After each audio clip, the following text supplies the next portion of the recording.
Okay, I'm going to show you what I mean about most pulleys being slightly off. This one's extremely off.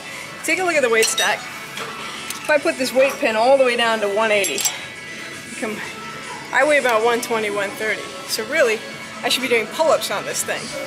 But when I put my weight on it, it comes all the way down.